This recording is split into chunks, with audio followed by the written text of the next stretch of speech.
another episode of the GPP. As always, I am your host, the Squat Father, bringing you the knowledge and practical takeaways to improve your own general physical preparedness. Preparedness for life, preparedness for training, and preparedness for our homework, our task for you, which is spreading the good word of health, fitness, and a balanced lifestyle to your friends, your colleagues, your family, everyone who will listen to you.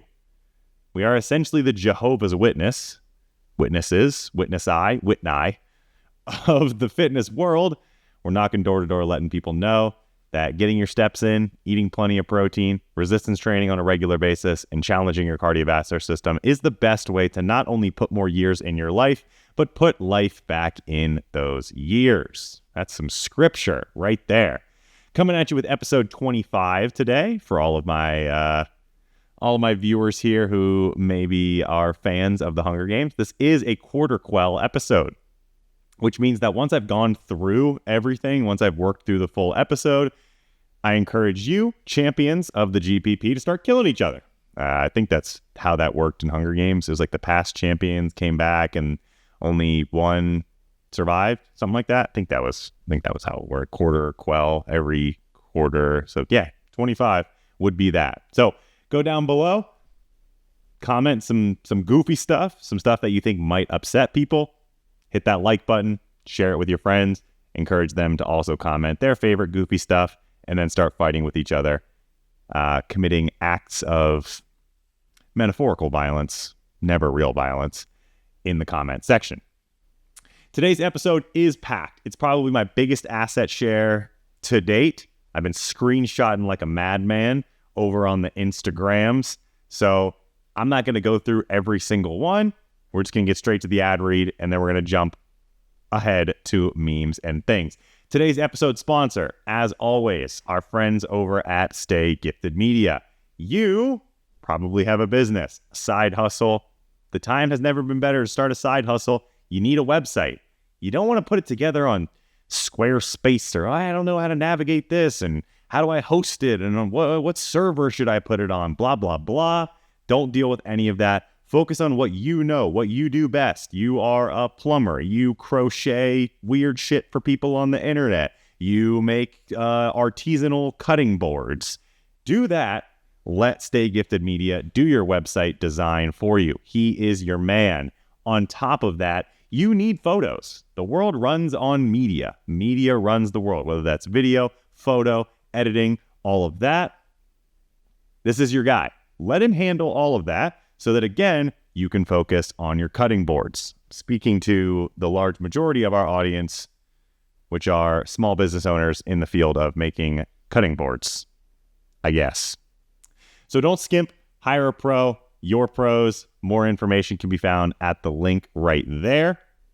Clicky, and down below as well. Usual call to action to help us out. Help us grow the podcast. Please, guys. We put this out because it's good information. It's entertaining. It is things that people can learn from.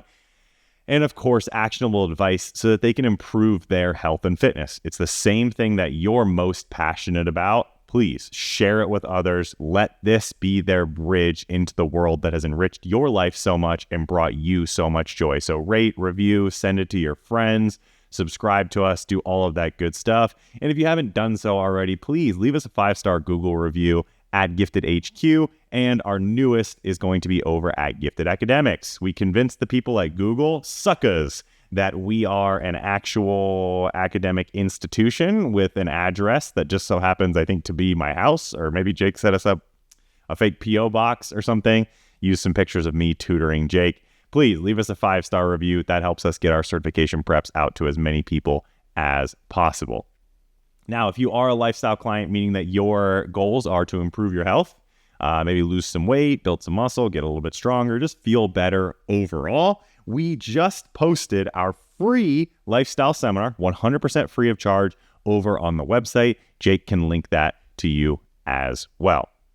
All right, let's get into our business for the day, bringing us to our first segment, our thickest segment, and especially thick today, that's going to be memes and things.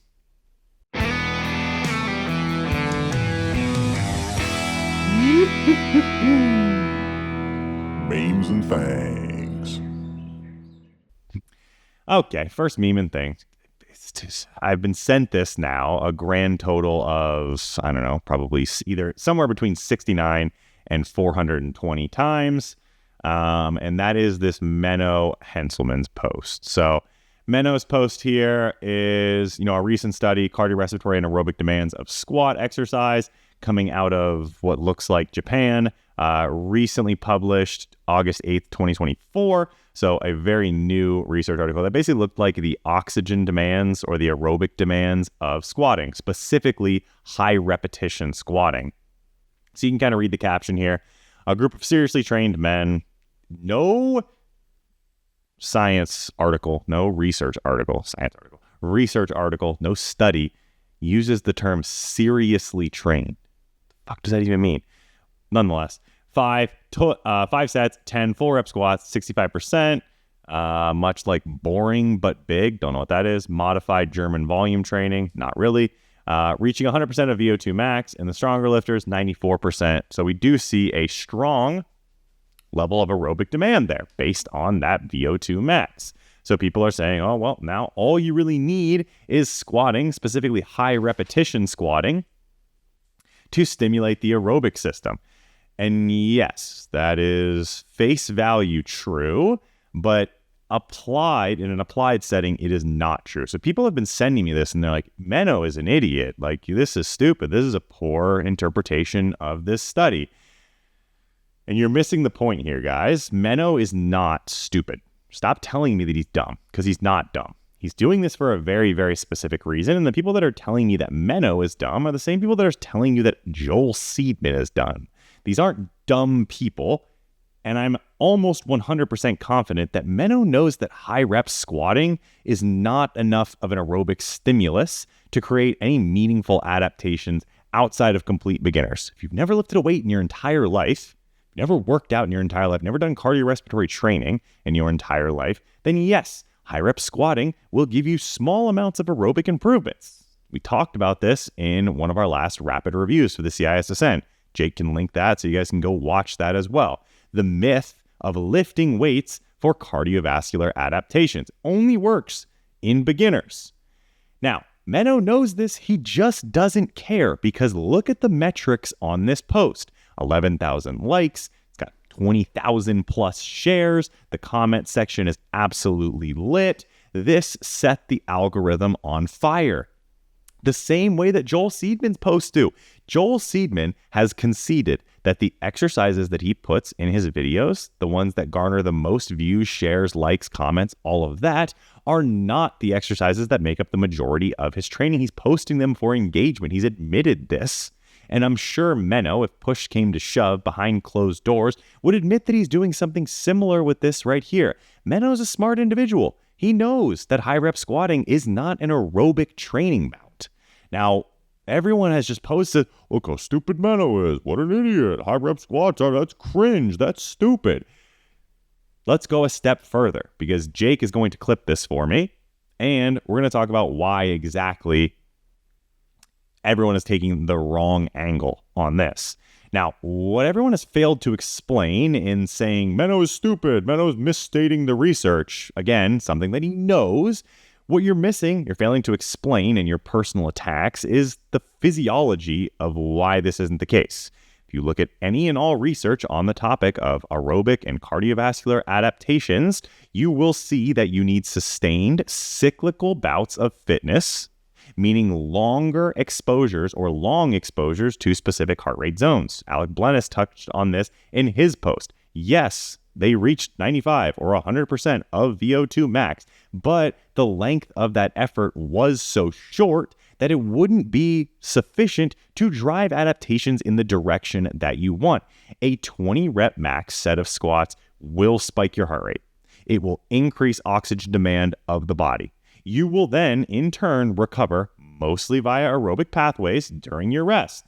However, aerobic demand does not equal aerobic training. Just because something elevates your heart rate, I jump out from behind you and scare you, I You take 9 scoops of Jack 3D pre-workout, just because something increases your heart rate or increases your respiration rate, that does not mean that it is aerobic training. Now, your ability to recover between sets of 20 on squats is underpinned by your aerobic capacity. Those bouts of recovery between sets are largely influenced by your aerobic capacity, but that does not mean that it trains your aerobic capacity. The exposures that you need, the training that you need, the stimulus that you need is far different than what you would get from a recovery bout between something like a high rep set of squats. To drive this point home, running uses your muscles. However, running is not hypertrophy training. Now, let's say I do like a heavy wall sit. Isometrics, they require high levels of neuromuscular activation, but that does not make them strength training in the standard definition of what strength training is. So just because high rep squats make you breathe heavy, especially if you're out of shape, this does not make it aerobic training. It's important to make this differentiation. And that's what I will say on this topic here. I didn't want to start with this because I didn't want to start getting upset, but it was just on... Get a little bit of sore throat today. It was on my mind because a lot of people had been sharing it with me. I was like, all right, we'll open the episode there. Let's get into something a little bit less serious. My new favorite profile, my spirit animal right here, which is Purple Pimpin' Willie. I stumbled across this page and man, does it speak to me. In order to win, you have to get uncomfortable. It's purple. So my full disclosure, my favorite color is purple. But this man, what he spits, some of these videos, I'll just let Jake roll some of his favorite videos here. Some may say pimpin' ain't easy. Look at this. This is classic like 90s, early 2000s content fits right here. And he's keeping it alive. I love this era. It speaks to me. So I want you to be exposed to it as well. I encourage you, give Purple Pimpin' Willie a follow. There's not enough pimping going on in the world anymore. That's it. That's what I had to say about that. All right, up next, we've got ourselves a little bit of a nutrition review product, whatever you want to call it, that came across my timeline.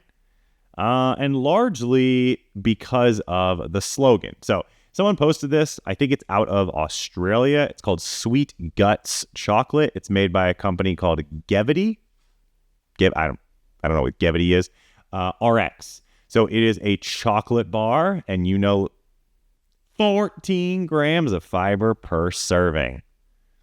Their slogan, after my heart, feed your gut, not your butt. I like that. So the slogan is basically like, this is chocolate that's good for your gut health, and it won't go straight to your butt and make you fat. Sugar-free, high fiber, dairy-free, gut-friendly. Most chocolate bars have 23 times more sugar than Sweet Guts, and it has the same amount of fiber as, this is bonkers, 17 100-gram servings. They also messed up the math here, 1.7 grams. But it has the amount of fiber of 17 100-gram servings of broccoli. Not exactly what I want to get from my chocolate, but let's take a look at the ingredients here. Far from plain, this is insane. 6 5-star reviews. All right, here we go. Per 100 grams, I believe it's a 100-gram bar. Let's just check. What does that say down there? 100-gram bar, yes. All right, so in the entire thing, what do they have as one serving? 2.5 servings in one chocolate bar. It's not the worst serving abuse I've ever seen. We are looking at 6 grams of protein, 37 grams of fat, 24 of that being from saturated fat. I'll be interested to see what that's made out of. Dietary fiber. Look at that. There's 46 grams of fiber. That is 2 times the daily recommendation for women 1.5x the amount that a man needs. I'm sorry, but if you sit down and you eat 46 grams of dietary fiber from a single chocolate bar, that's not big. This thing's not huge. This isn't like some massive like Reese's bunny that you get at Easter. This is a 100-gram bar of chocolate, of which 46% of the entire product is from fiber. Good Lord Almighty, this will turn your butthole inside out. If you're familiar with the show Workaholics, loose butthole, this is loose butthole in the figurative sense and will give you LB in the literal sense. Let's check the ingredients on it. First ingredient is cacao. We like that. Coconut milk powder. So I would assume that's where the majority of the fiber comes from, this coconut milk powder. And then we get into our fibers: chicory root, inulin, and cassava flour. Sea salt, natural vanilla, sunflower lecithin, and monk fruit. So the saving grace on this product right here is that it doesn't have like 90 grams of sugar alcohols in it as well. They said, you know what? We're not going to put any sugar in it. We're not going to load it with artificial sweeteners. The only real sweetener that they have in here is this monk fruit, and it's the last ingredient. So I assume that this isn't overly sweet in general, because even this cacao, it's going to be cacao butter and cacao powder. There's nothing sweet in there. If you ever had like pure cacao, I think I'm just keep saying cacao. It's not, or it's very, very bitter. So I would assume that this bar is very, very bitter.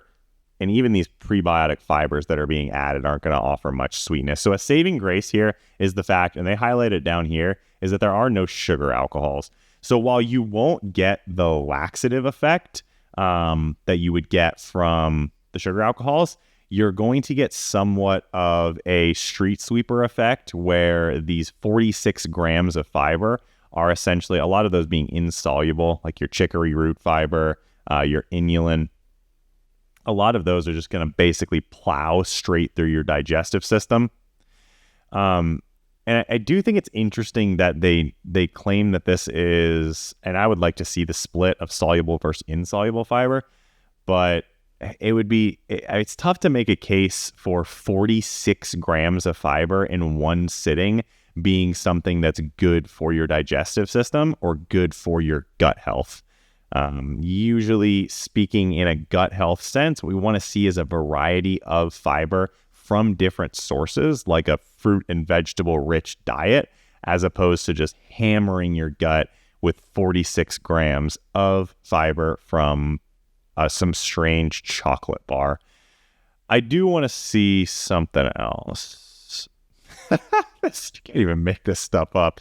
The Sweet Guts mud cake is what happens approximately 3 hours after eating this. You go and you make your own Sweet Guts bubble gut mud cake in the bathroom, and your boss is paging you on Teams. It's like, why aren't you at your desk?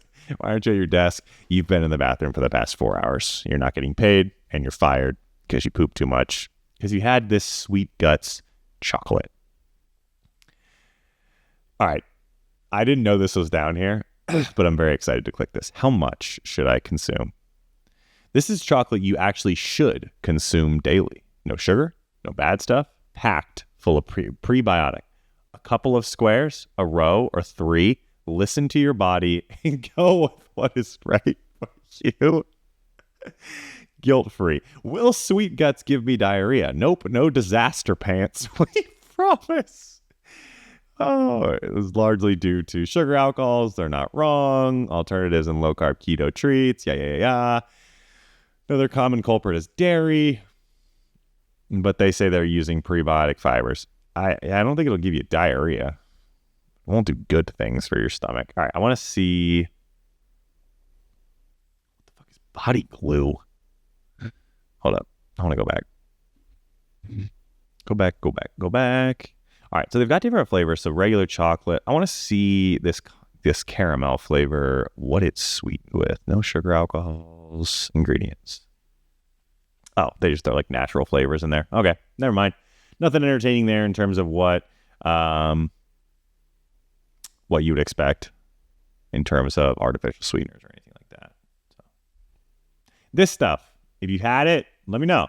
If you like it, let me know. If it blew your butthole out, definitely let me know. Definitely don't see this being favorable for your tummy. All right, up next is, being a fitness space occupant. I'm not going to say influencer. I'm not going to say content creator. I am neither of those. But being in the space for a while, I do hear a lot of people say, oh, it's really hard to create content in the space. It's very crowded. It's hard to stand out, yada, yada, yada. An example of someone who just straight up said, I'm going to take what I've been given and I'm going to make the most out of it. So this is an older woman. She goes by the name of Granny_Guns. And what she does is she creates content around turning recipes of foods that are pretty typical, like an oatmeal cream pie, and she makes them protein rich. And she flexes and she shows you the ingredients, what she's putting in there, puts a good song on it, some maple syrup, mixes it up, shows you how to make it. I don't want to hear it about how it's hard to make content. You're just lazy or you lack creativity. If Granny Guns can do it, a lady who probably doesn't even know how her phone works, if Granny Guns and her management team, will say, can make content around turning recipes that are, mostly consumed by people in her age group and making them protein rich and providing that value to other women and men who are in her age group, then you can create content as well. What is content that speaks to you? What is content that speaks to your audience, people who follow you? How do you make that in an enticing, attracting, shareable, and actionable way? You do something like this. So I'm not going to sit around and listen to people say, it's so hard to make content, blah, blah, blah. I got to do this, green check mark, red X. I got to follow the trends. You don't have to follow the trends. What is content that speaks to you personally? What is content that you want to make? What is content that your specific audience, the people who have made their way to following you as an individual, what is content that will engage with them? Like this. It's an elderly individuals as a whole, largely succumbing, largely being affected by sarcopenia. How can I create an Instagram space or a social media presence around that? Why don't I make high protein recipes for people in my age group with foods that they'll actually enjoy? That wasn't that hard. Granny Guns did it, and Granny Guns has 1.8 million followers. She is your favorite bodybuilding granny. That is absolutely insane. She is a young LA athlete. She's got the 1 million followers. She's got the picture with Arnold. She's got the picture with C-Bum. She's got the picture with little lean beef patty action. And she grew herself. Wow, is that the Trend Twins? It is. And she grew her audience around this simple premise, which was older women, older men don't get enough protein. How can I help with that? Love it. All right. Another piece of content that I do really enjoy is this guy's page right here. Came across my Explore the other day, and that is Mr. AJ Robledo. AJ is someone who had, I believe, a gastric band and is documenting his journey through his weight loss. So 160-pound weight loss transformation. He highlights things about, these are the foods that made me fat. Cool Ranch Doritos. Banging. Absolutely banging. So what he does is he's created a space for other individuals who are just like him. Individuals who are struggling with their weight. Maybe they had a gastric bypass or a gastric band surgery and, they're feeling like they want to go back to those previous foods that made them fat in the first place. AJ has created a space here for people who are in the same situation or for individuals who simply want to view this style of content and celebrate an individual like this. There's not enough of that in the space right now for them to all come together. So what this man does is talks about his meal prepping, ton of meal prepping videos. What does he eat before he works out? His routine, his minerals, his liquid IV, some fiber, talks about his workouts. And what I love about this is it's not complex content. It's not advanced. He's not talking about anything crazy. He's saying, this is what I do. These are the strategies that I've used to lose weight and then keep that weight off. And I think that can be beneficial for you as well. He's keeping himself accountable through these videos, and he is also creating a roadmap for others who find themselves in a similar situation. Why do I say that the world needs more content like this? Because the United States of America is quickly heading towards 2/3 of our adult population being overweight or obese, people who were like AJ. And the surgeries are available, but you also need the strategies, the habits, and the guidance in place to not only lose that weight, but then keep that weight off. I applaud people like AJ. I think he's creating content in a space for people to engage with that content who find themselves in a similar situation. Telling you right now, if more of this isn't brought to the forefront of people's attentions, more of this weight loss, weight maintenance, recovery from disordered eating, binge eating, with or without the use of pharmaceutical aids, so with or without the use of things like Wegovy, Ozempic, gastric bands, gastric bypass. I'm neither here nor there on pharmaceutical medical intervention. What we need is more things like this, creating a roadmap, creating a recipe for how to lose that weight, keep it off, and continue to work on your health in ways that are not so focused simply on the scale. AJ, you're the man. You truly are the man. I love your Instagram page. Keep doing what you're doing. Quite literally doing the Lord's work. Now we get into some people that aren't doing the Lord's work, and that is Hercules Supplements of Australia. This was sent to me because the advertisement on the targeted ad that a friend of mine, former client of mine, got was that this is the FUPA killer. So FUPA, Jake can link you to Urban Dictionary on what that means if you're not in the know. But this is targeted at women, as a fat-burning supplement targeted at women, especially with for women who are having a large amount of adiposity in that stomach region. Tummy. Got a little bit of a tummy on you. All right, so burn of the gods, fat burner. What I don't... Oh, I get it. Medusa's Pine Lime is pineapple lime. It's an Australian product, so I wonder if in Australia they call those pine. Because I thought like pine needles. Not exactly what I want my supplements to taste like. But here we go. So a fat loss supplement's the stupidest on the market. Almost no supplements whatsoever will have any meaningful effect on fat loss. Outside of, caffeine, which is a sympathetic nervous system stimulant, will increase calorie expenditure, fat oxidation in the context of a fat loss diet, calorie deficit. So looking at the ingredients here, that's what we always skip to, straight to the ingredients. We can kind of zoom in on that, Jake, if you could. No calories or very minimal calories in it. L-carnitine, 2 forms of L-carnitine in there. L-carnitine being promoted as something that shuttles fat into the mitochondria to be used as fuel. Does nothing for fat loss long term unless a calorie deficit is in place. L-tyrosine, L-theanine, alpha-GPC, and theacrine all are going to be your nootropics, so non-stim activators of focus, energy, things like that. Not necessarily bad ingredients, just not going to have an effect on fat loss. Caffeine anhydrous, 325 milligrams in your 2 scoops there. So a healthy serving of caffeine in there. Like we said, that'll get you up, moving around more. Increased fat oxidation, again, in the context of a calorie deficit.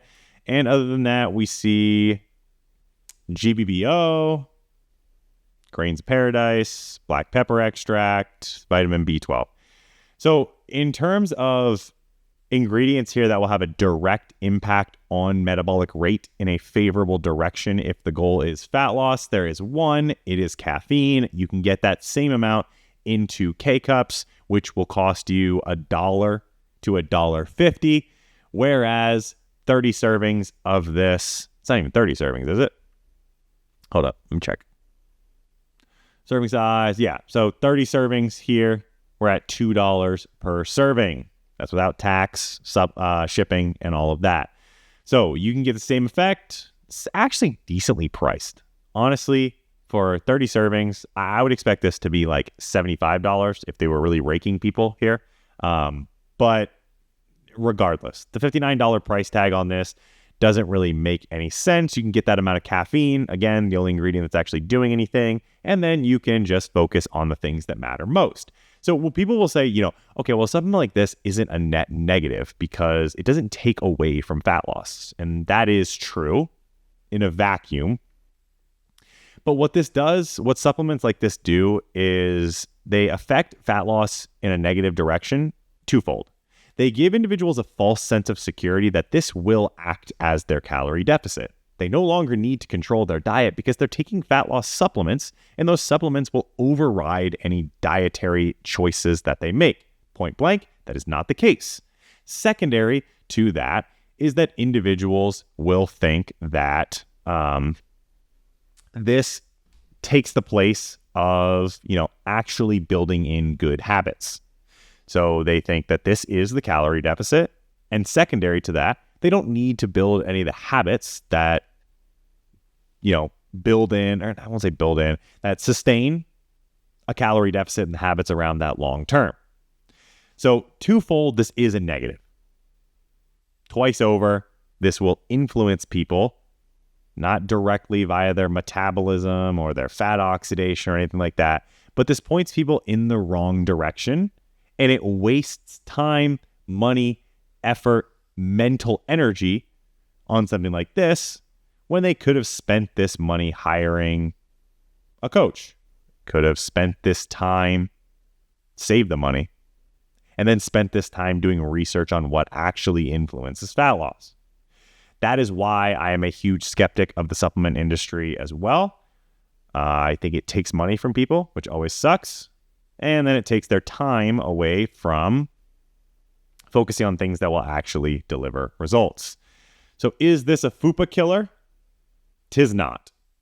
It is not. I would love for them to link this study, consumer study. I wonder where they got that. Nice paid reviews here. So we got about 20 reviews there. It says it was reviewed 2,196 times. One-star review. Something was wrong with the container. Product was gray and unappealing in color and consistency. I nearly went with it anyway, but tipped it into the waste instead. Realize now I could have sent it back. Wow. Okay. I wanted the 1-star review to be from someone intelligent. But you botched it. The product is awesome. I love it. Can definitely see results. The flavor personally is a no from me. Doesn't seem to have any effect on me. Athena. Oh no, your name's not Athena. Michelle. You're not alone. I don't think anyone would notice much of an effect from a supplement as underdosed and poorly designed as this. All right. Negative Ryan has left the chat. We're going to go with positive. This is my new favorite sport. And you're going to say, Ryan, you got a new favorite, whatever, all the time. You're right. I do. Go fuck yourself. This is my new favorite sport. All right. So this is called Mass Race, Max Enduro in Courchevel. Only one rule, and that is to get from the top of this mountain to the bottom of it as fast as you can. There's no track. There's no dedicated course that you have to go on. You start running. There are a bunch of bikes on the ground. You pick a bike, you get on it, and then you go to the bottom as fast as you can. So look at this. This guy's like running into people at the start. People are all over. It's a mass start. He's passing. I mean, this is like 100 people on bikes all at once going down this mountain. So you're thinking, oh, this is nice. Oh, nice scenic route here. Wow. No one's really going too terribly fast. This doesn't look too terrifying. And then we start to get off the course. So these people are no longer, those guys were going just suicidally fast. The person that it's following is like, all right, maybe I should stay on the track a little bit here. People are going off the track. Just kidding. I'm going to cut this corner here. I'm going to overtake all these people. I'm going to completely ignore. Oh my God, I got to get back on the track, on the course now.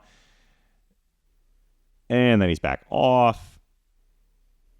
It's a little bit of some hectic turns right there. This is like the Scottish countryside, mountain, rocks and shit everywhere. Some tall grass, some short grass. This guy's opting to go completely off, absolutely abusing his grundle with the bumps and whatever. And he makes it to what appears to be the finish, but it's not. Now we're going through the woods. There's people with cars. Almost hit that guy. Now we're kind of in more of a mountain biking-esque, and we make it back to the parking lot. I love this. If you know where I could do this, please let me know. If you know where I can watch more of this, I would like to watch. It says it took him 34 minutes. I would like to watch all 34 minutes of this video. This guy is a snowboarder, I think, skier. Posts a lot of snowboarding, skiing, snow content. This is a nice break from that. I like this. I think this is really cool.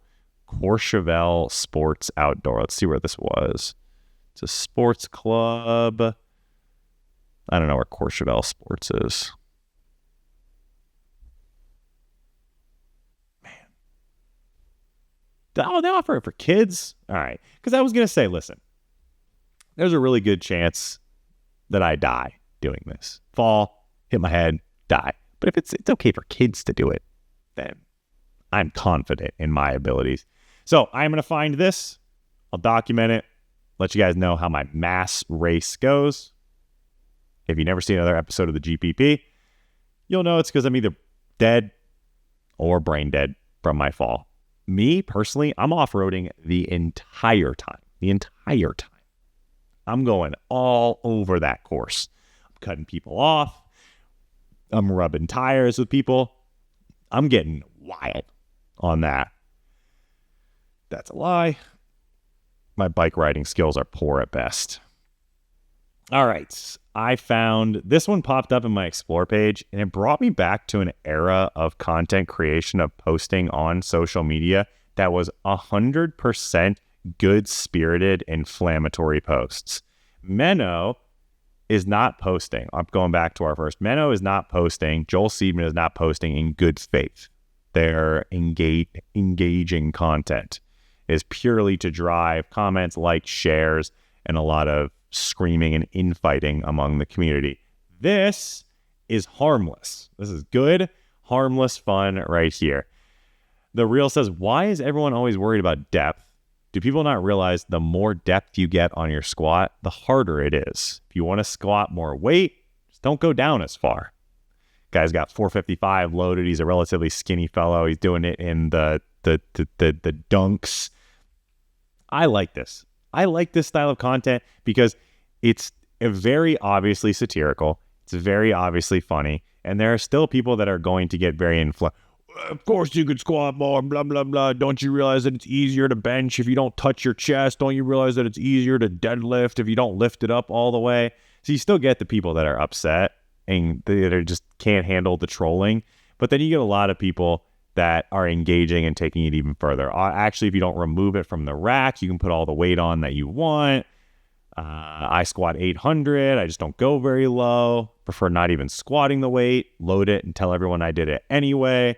And then you get the people like Primetime JD. Pretty much defeats the whole purpose of a squat. Is this satire? And if you eat a whole bunch of toilet paper on the way out, you'll be wiping as you... Okay, that's actually some big brain shit right there. If you eat a bunch of toilet paper on the way out, you'll be wiping as you shit. That's 200, possibly 300 IQ, 5-head style commenting right there. But this is just a really good era of... You used to see videos like this all the time in the fitness space. Very obviously lighthearted, intentional trolling that we really need some more of. Fitness space has become just this toxic community of infighting. Let's get some more stuff like this. Let's confuse the newcomers. Let's confuse the people who don't understand what trolling is. Let's have some fun with it. Brings you back to like the quarter squat gang days. Man, What a page that was. If you don't remember, you're not worthy. All right. This one came across my sponsored ads, and I fucking hate this stuff. This stuff tastes like butt to the absolute maximum. But the ad itself said that Mush is the perfect breakfast. The perfect breakfast, meaning that it lacks for nothing. How could this be the healthiest breakfast ever made or the perfect? It's a horrible name, Mush, and it's wet slop. If you've ever had this stuff before, you open it and it's like oatmeal where there's like the liquid top layer, or not oatmeal, like peanut butter where there's like the liquidy top layer. But with peanut butter, it's like, oh, that's the natural oil separation. And peanut oil is actually, pretty rich in some omega-6s, and, it's a good source of fats. When you open up a packet of Mush and it's just like, there's just a 1/4 inch of standing water in there, it's not natural oil separation. It's just nasty condensation. So then you're left with the question of, do I mix this nasty oat water back into it? Or do I dump it and then I'm essentially left eating putty? So those are my comments on flavor, texture, name, marketing. Not great. Don't enjoy it. Doesn't taste good. Let's get into the nutrition information. The macros on this: 6 grams of fat. Sure, whatever. Carbs, 31, 5 grams of fiber. Really nice. 6 grams of protein. How is this the perfect breakfast? How is this the perfect meal? How is this the healthiest breakfast ever made with 6 grams of protein? Mush, could you eat this and only this as your breakfast? No, you can't, because you're not getting a sufficient amount of protein in that to stimulate muscle protein synthesis from a leucine saturation standpoint. There are no high quality proteins in this.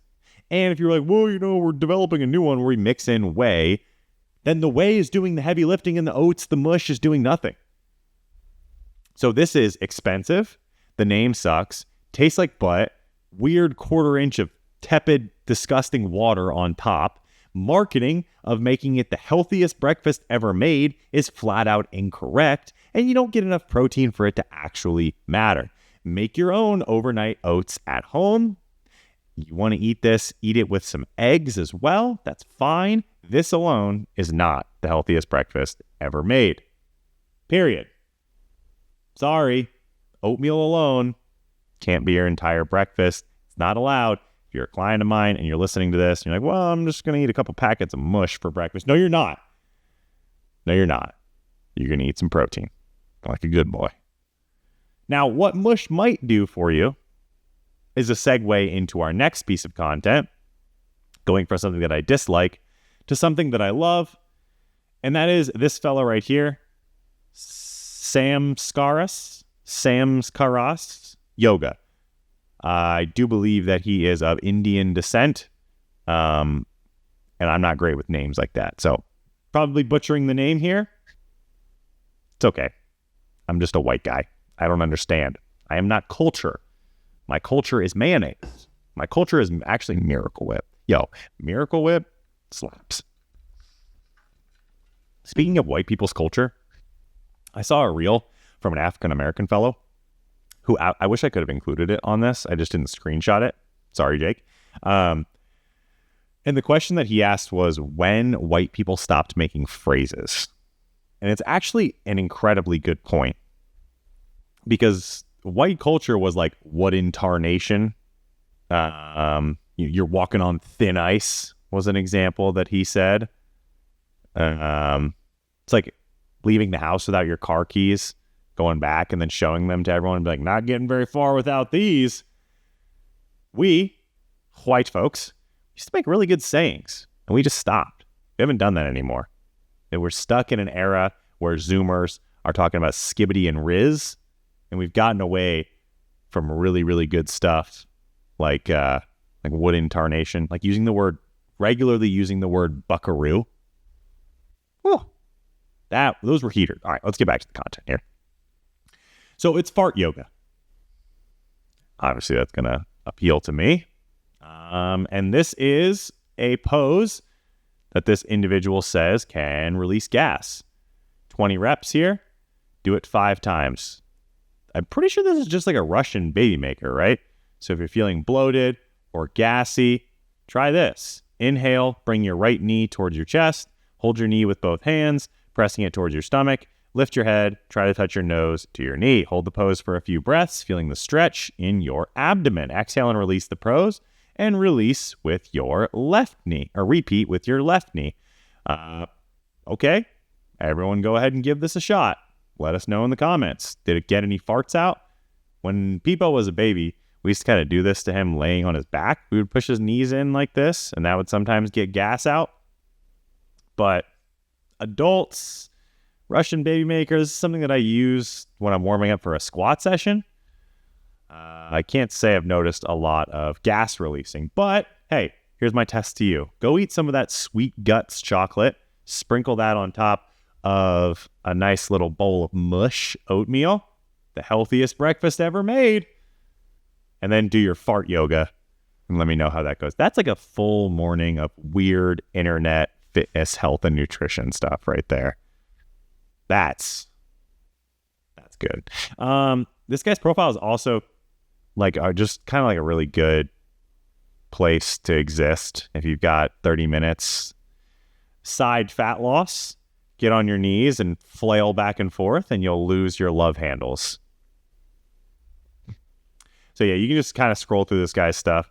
The yoga space as a whole and yoga's effect on fat loss, muscle gain, and all of that, you really get some freezing cold takes from those folks. Alrighty, let's get into, last but not least, you're like, Ryan, where's the carnivore content? It's here, and it's from our favorite steak and butter girl, big butter gal. Did you know that if you eat 15 burger patties every single day without the burger bun or vegetables, you could reverse amenorrhea, eczema, psoriasis, cystic acne, bloat, brain fog, and even all of your PMS symptoms? Watch me eat 2 pounds of ground beef patties. I'm going to tell you about all the lies I found out about after eating meat. Clogs your arteries, eat oatmeal for breakfast, salad every day because fiber is essential. Don't drink raw milk because of bacteria. Margarine's bad for you, blah, blah, blah. Heart attack, eat less if you want to stay in shape. Eating too much meat will make you gassy and smelly. Believe statements that you've been fooled by the biggest scam of all. The food system can only make money off of sick people. It's the standard carnivore mentality. If you're following Carnivore MD, steak and butter gal, it's always the same thing. The industry has lied to you. Raw milk is great for you. Eat nothing but meat. Vegetables are stupid. You don't need fiber. Ignore what the research says about micronutrients and fiber and the effect that those have on health. A balanced diet is not what you need. Cut all that stuff that you don't like and just eat burger patties from, I think it was In-N-Out? No, Five Guys. Just eat 20 burger patties from Five Guys instead. Or 16, 15? We'll say 15. All right, so I was like, I watched this and I was like, well, this is stupid. This is bad information. I wish she would stop saying these things to people so that they could, view this like, oh, I'm just going to eat 15 burger patties a day instead of eating fruits and vegetables and things like that. I have no doubt that this woman actually lost weight doing this. I have no doubt that people lose weight on the carnivore diet every single day. The fact is that this is not the way to optimize your health long term. These are often short-term fixes, like most of what we see in the nutrition space, that don't offer long-term advice, long-term habit-shifting behaviors that provide you the results that you want and then allow you to sustain those over time. So let's see why eating 15 burger patties from Five Guys is probably not the best advice. So my first thing was, I wonder how many calories are in a burger patty from Five Guys. So I went over to the favorite Google machine here. A Five Guys burger patty, 1 serving, has 220 calories, 0 grams of net carbs, cool, 17 grams of fat, and 16 grams of protein. Sweet. Let's go ahead and take a look at what the calories on that are. So she said to eat 15 a day, 3,300 calories. When we look at the fat, 255 grams of fat, and 16 times 15, 240 grams of protein. So if you were to just eat that in a day, you would be looking at well over 3,000 calories, which is far and away more than a vast majority of the population need if weight loss is their goal. You would be eating 17 grams of fat per serving, a total of, I believe it was 335 grams of fat, largely saturated fat. If you give this diet to someone who's already struggling with congestive heart failure or cardiovascular disease as a whole, this will only skew their lipids worse in the wrong direction. Remember that saturated fat is completely fine in the context of a healthy weight individual who is highly active, a person whose content or a person who isn't going to resonate with this content right here. The people who are looking at this woman's content and taking it as actionable advice are individuals who are largely sedentary, in bad shape, and already overweight, looking for a quick fix. If you give those individuals 335 grams of saturated fat every single day, like what she's advocating for, their health will quickly go in the wrong direction. That is why advice like this is actually dangerous, because the people that it speaks to are mostly folks who are looking for a quick fix. They're not the folks like me that are eating plenty of fruits and vegetables and need to know that saturated fat really isn't that bad for you in that specific context. They're people from a completely different walk of life. So when I say that this woman's content is dangerous, that's what I mean by that. Telling people to eat over 3,000 calories from burger patties, fast food burger patties, and 335 grams of largely saturated fat is dangerous advice. Point blank, period, hard stop. It's not just bad, it is actual, legitimately dangerous advice. Miss Bella, Miss Steak and Butter Gal, would love to chat. Hit my line. Talk to my people.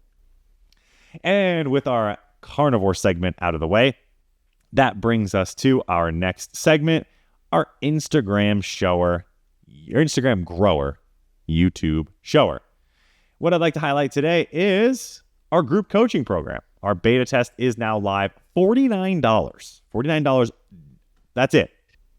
No secret fees, nothing like that. Gets you into our group coaching program. The Royal Thighness Challenge is our September challenge, focusing on a squat progression. So improving your squat endurance. Really good setup in terms of you're trying to get ready for the mayhem that is Squat-tober that's coming up. As well as daily mobility work and goal-specific nutrition. You get Q&A sessions with our coaches, goal-specific macros, access to challenge-specific merchandise, which we will be posting soon. Can see how it works. So starting with a barbell back squat at half your body weight. You weigh 200 pounds. We're starting with a 100-pound back squat. You will record as many reps as you can in 1 minute. Does not have to be unbroken. You can break that up however you would like. The goal is to get as many reps as you possibly can in 1 minute. Over the 4 weeks, you will progress your squat weight and mobility, earn points for the weight increase, mobility exercise, and tracking your macros. To get more details on how the scoring will be done, you'll want to sign up for the beta test as details are included.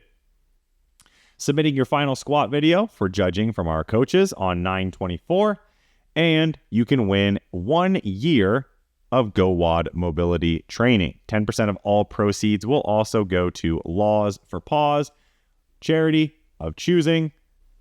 Make sure you enter today. You could win a free entry. So waiving that $50 entry fee. And then Lyndon Crane here says, building your squat game is cool and all, but have you tried just lifting a few groceries instead? The fuck does that even mean, Lyndon? Just come here to comment something stupid? Lyndon, sign up. What was my involvement in all of this? I came up with the name. And then Jake used AI to generate this. Probably one of my favorite 30-minute calls in the history of Gifted HQ as a whole was putting this together right here. This is open to current clients and new people. So if you want to sign up, you don't have to be a new client. Just go ahead and get signed up using the link in the Gifted HQ Instagram bio. And with that, Jake, I want you to generate, this is everyone's favorite segment, our AI song of the week. You know us, knowledge, practical, takeaways, prove your own general physical preparedness. Big part of general physical preparedness is nutrition. I like a nice meatloaf. I don't know how you guys feel about meatloaf, but I quite enjoy it. I like the name. I like the contents of it. I like the variability of it. You can really put whatever you want on it, in it, whatever. In it. Meatloaf is incredibly varied. It's versatile. That's why I like it so much. So Jake, my task for you today is I would like Pretty Ricky to sing us a slow jam about how to make a healthy turkey meatloaf. Take it away.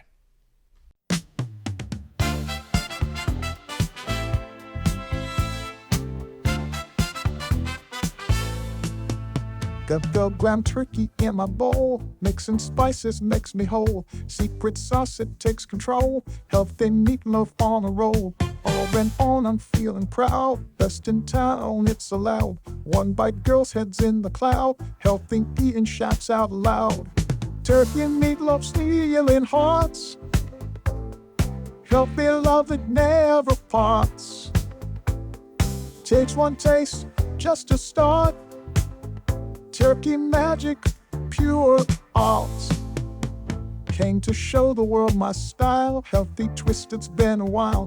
Girls line up, they love my smile. Turkey meatloaf, no denial. Recipe on fire, can't be beat. Love my girls, that front row seat. Every meal, it's a treat. Healthy lifestyle, us in fleet. Turkey meatloaf, stealing hearts. Healthy love, it never parts. Takes one taste just to start. Turkey magic, pure arts.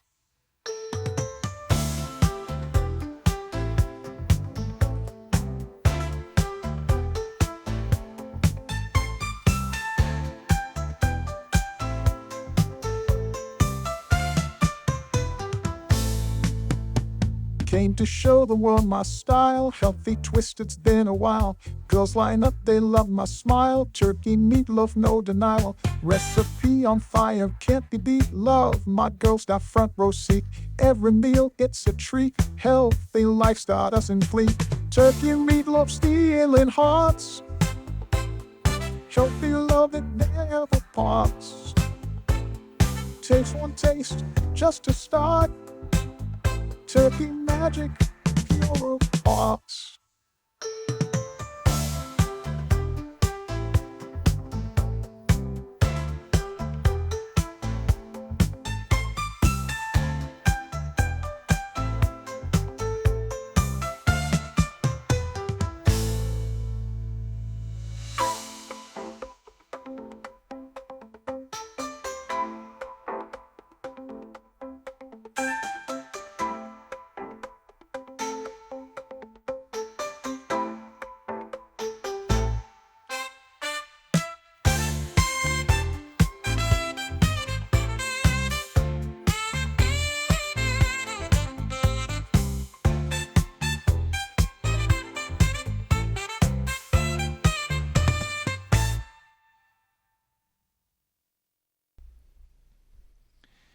I'm sure that was fun. I'm sure that was rewarding. I hope you guys enjoyed it as much as we enjoy making these things. Let's wrap things up today. A little bit of a longer episode, but like I said, I had a lot of things that I wanted to discuss. Wrapping it up here with our Reddit question of the day. I think this actually came from Quora, which somehow, some way, houses more stupid people. No, I won't say stupid, because now people are starting to say stupid, and I don't know, more confused people than even Reddit. All right, this individual wants to know, what types of food and ingredients do we know for certain are unhealthy? Whenever I try to find out what is healthy and unhealthy, it becomes really unclear on what is definitively causing health problems in people from their diets. I can probably conclude that added sugar and trans fats are almost always unhealthy, but with most other ingredients, there is a huge gray area. This individual is having the struggles that almost every person, when they first enter the health optimization from a nutrition standpoint, what they struggle with, which is, what am I actually looking for? I've been told that certain ingredients are bad for me. Certain nutrients are bad for me, and that has shifted from year to year, from decade to decade. 90s and 2000s, all high fat. Everything needed to be sugar-free. Now we've moved into saturated fat, and fats are bad. Bump those carbs up. Now we've kind of reversed that again. Carbs are starting to be bad, and folks like the Carnivore gal that we highlighted are starting to gain more of a say in that fats are actually good for you now. Carbs are what's killing you. So this in and of itself should tell you that a single nutrient can never and will never be bad for you. What's driving the health epidemic in the United States of America is not an issue of certain nutrients. It's an issue of overconsumption and hyperpalatability of food, driving addictive behaviors around food. What I mean by that is that it's never been easier to cram calories into a food item, make that food item taste good, and market it to you in a way that drives an addictive pattern. Having a bad day? Snickers bar. You're not you till you've had your Snickers bar. Late night? Had a rough day? Why don't you pop open a Ben & Jerry's? 1,300 calories right there. Crush the whole thing. Even some of your health foods are driving these behaviors. Halo Top ice cream marketing. It's supposed to be protein ice cream. It's supposed to be healthy. Their original marketing was around eating the entire pint. You know you want to eat it, fatty. Sit down and eat that whole thing. Portion control, fuck all that. You can eat the whole goddamn thing now. So that when you don't have the time, maybe you don't have the funds to pay for this premium ice cream product, got that behavior built in where it's only natural to eat the entire pint. So we are a culture of overconsumption. Overconsumption of what? Everything.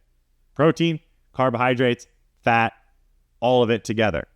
So people are over-consuming protein products in the form of fast foods like burgers. High fat, high protein, high calorie. We're over-consuming what people think are carbohydrate-focused foods. Things like pastries, things like cookies, baked goods. Largely people see those as carbohydrates. Also high in fats. Also largely over-consuming fats because now it's been jammed down our throat that plant oils, seed oils, avocado, those healthy sources of fat, they're healthy, so you can eat as many of them as you want. Your keto crowd is saying you eat as much fat as you want as long as you kick the carbs. Overconsumption of calories via high calorie density fat-focused foods. So what this individual, the little beast, is struggling with here is what all people are struggling with. And that is the idea that single nutrients, foods, or ingredients are driving a health epidemic, when in reality, overconsumption of calories and a preponderance of individuals with a body weight that exceeds a number where health can naturally occur is more of the issue than any single ingredient. We should go back to the basics of what our moms and our dads taught us about nutrition when we were kids, which is that a diet that is rich in lean proteins, fruits, vegetables, and whole grains should make up the majority of our diet, but we shouldn't feel that we have to restrict any nutrient, any food item in general. Moderation is key. If you struggle with moderation around a specific food or a specific food group, it's a good idea to address that from a psychological standpoint. What is cueing this overeating, this overconsumption, this binge eating behavior that I have, and possibly eliminating that food until that binge behavior, the psychological component around eating, is under control. Added sugars, they're not the best. Trans fats, definitely a net negative on your health, not driving the epidemic as a whole. It's overconsumption, my friend. We are simply eating too much and not controlling our body weights. And that brings us to the end of episode 25. Like I said, it's a quarter quell, so start attacking each other now. In the comments, figuratively, never literally. Because we love you. We would never tell you to do that. You're our loyalists around here at the Gifted Performance Podcast. We love you. Blah, blah, blah. See you on the next one. In the meantime, in between times, always stay gifted. Peace.